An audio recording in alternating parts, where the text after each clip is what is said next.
Bonjour à toutes et à tous, merci de nous retrouver sur Médien TV, c'est l'heure de votre entretien culture.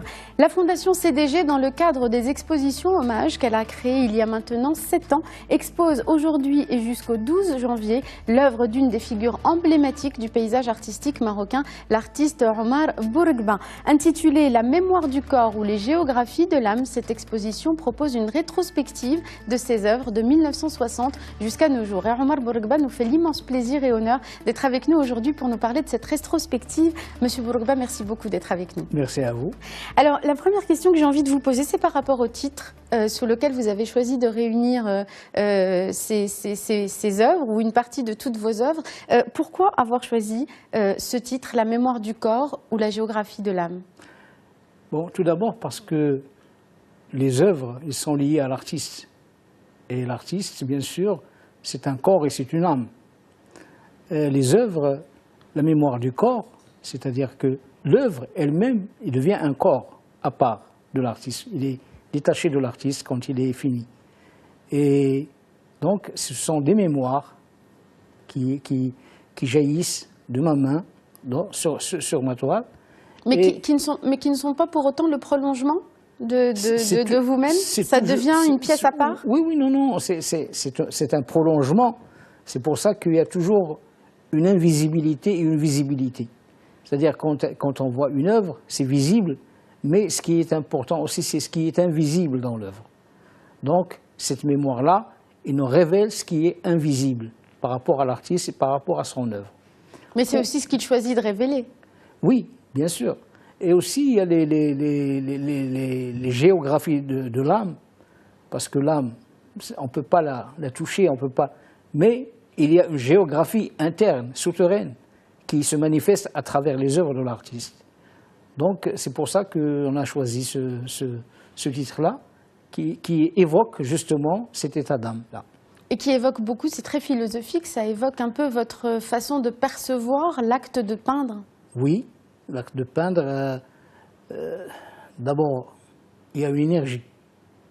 Donc le plus important, c'est toujours mettre cette énergie en éveil et toujours agir toujours de l'avant. C'est-à-dire et réveiller chez le regardeur aussi son énergie personnelle pour qu'il se développe et pour que son imaginaire se révèle à lui aussi. Parce qu'à travers les œuvres, il y a l'œuvre, mais il y a aussi celui qui regarde. Donc celui qui regarde est très très important. Donc l'œuvre, il est en perpétuelle créativité, à travers tous les regards qui la regardent et tout ça. Donc on ne peut pas vraiment... Elle est toujours interprétée. Toujours interprétée, bien sûr. Et c'est ça, c'est comme l'univers. Il est visible, on croit qu'on le connaît, mais il reste toujours invisible. Il reste toujours à découvrir. Donc une peinture vivante, c'est une peinture qui essaie de refléter cet état d'âme chez l'artiste et chez le regardeur. Est-ce que l'artiste est lui-même conscient de l'intégralité de ses états d'âme quand il peint? Ou est-ce qu'il vous arrive d'être surpris par ce qui sort finalement de cette énergie au moment où vous peignez? L'artiste, il affronte toujours l'inconnu. Il y a des artistes qui travaillent d'après un sujet. Ce sujet-là, ils peuvent le cerner. Il est devant eux, ils peuvent le cerner, le présenter de différents aspects, de différents angles. Mais quand il s'agit d'un artiste qui se révèle lui-même à lui-même, il y a toujours quelque chose à découvrir parce qu'on ne peut pas se cerner soi-même. Alors, comme c'est une découverte constante de soi, ça veut dire que la peinture évolue nécessairement, puisqu'on n'est pas le même à 20 ans, qu'à 30 ans, qu'à 40 ans, qu'à 50 ans. Certainement, parce que c'est justement cette évolution qui motive l'artiste à travailler, parce qu'il a toujours des champs à explorer, des endroits où aller, où découvrir des choses. Et s'il n'arrive plus à se surprendre, il doit cesser de peindre. Alors, en regardant vous-même, en projetant votre propre regard sur toute cette œuvre depuis toutes ces années, quel regard portez-vous sur votre propre évolution? Est-ce qu'il y a pour vous des phases que vous arrivez à distinguer très clairement dans votre création? Certainement, il y a des phases, mais maintenant je regarde mon œuvre comme un simple regardeur. Parce que les œuvres, elles sont derrière moi, et quand je les vois, c'est comme un simple regardeur qui essaie de les découvrir à chaque instant et à chaque fois qu'il les regarde. Et c'est ça qui m'a... Et moi d'habitude, je garde toujours des périodes quelques œuvres, justement, c'est ça qui m'a permis de réaliser cette rétrospective. Quelles ont été vos sources d'inspiration à travers toutes ces années, soit des noms d'artistes qui vous ont inspiré, soit des courants auxquels vous vous êtes rattaché à certains moments? Il y avait les débuts, il y avait l'impressionnisme, il y avait un peu de fauvisme. J'ai commencé à peu près à 13 ans, 14 ans à peindre, et à ce moment-là, à travers les livres, à travers les expositions organisées par le Centre culturel français, notamment par Gaston Dil, qui aimait beaucoup la peinture, on découvrait des choses. Mais aussi, il y a le cinéma. À travers le cinéma, on a découvert pas mal de choses. On a découvert une œuvre magistrale sur Van Gogh. Ça m'a beaucoup influencé. Et des fois, j'étais impressionné par Van Gogh, par sa vie, parce qu'il était voué à devenir prêtre. Et finalement, c'est la peinture qu'il a choisie. Et il a excellé, il a donné une œuvre magnifique. Jusqu'à aujourd'hui, elle est toujours mystérieuse parce qu'on ne peut pas cerner ce qu'un artiste fait vraiment. Ça parle toujours. On n'a que des traces finalement. On a des traces. Et puis, au début des années 65, j'ai rencontré Djilali Gharbaoui, Allah yarhamou. Et lui, il m'a beaucoup ouvert des portes.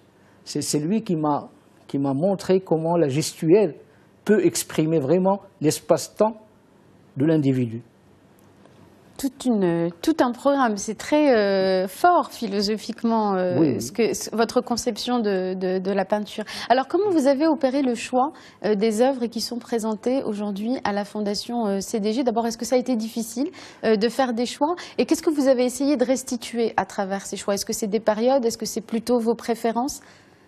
Non, ce sont des choses que j'ai gardées personnellement. Des œuvres qui m'appartiennent, que j'ai gardées, et quelques œuvres que j'ai empruntées à la fin, que j'ai ajoutées. Mais sans cela, notre rétrospective de ce genre ne peut pas se réaliser, parce qu'il fallait chercher les œuvres chez les collectionneurs, il fallait l'assurance, il fallait beaucoup de choses. C'est très complexe. C'est très complexe, ça demande beaucoup de temps. Alors, qu'est-ce qu'on peut vous souhaiter après autant d'années à peindre, à nous régaler de toutes ces toiles qu'on est en train de voir? Je suis encore jeune. Hein. Non, je ne dis pas que vous êtes vieux, qu'on s'entende bien, mais est-ce qu'il y a encore d'autres choses que vous souhaitez explorer dans votre art, ou est-ce que vous avez encore d'autres choses à interpréter, à extirper peut-être aussi? C'est tout à découvrir aussi, parce que la vie continue, le mouvement continue, on ne peut pas arrêter le progrès, le changement. Donc l'individu, il est au cœur de la créativité et de l'acte de peindre. Donc l'acte de peindre, il ne se limite pas à l'œuvre elle-même, il va au-delà, et c'est cet acte-là qui donne des œuvres. Merci infiniment, Omar Bouregheba, d'avoir été avec nous. Ça a été un vrai honneur de vous recevoir. Merci beaucoup. Je rappelle donc que votre exposition rétrospective se tient à la Fondation CDG jusqu'au 12 janvier prochain. Merci beaucoup d'avoir été avec nous. Merci. Merci à vous tous et à vous toutes de nous avoir suivis. C'est la fin de cet entretien culture. Restez avec nous sur Médien TV. L'information continue dans un instant.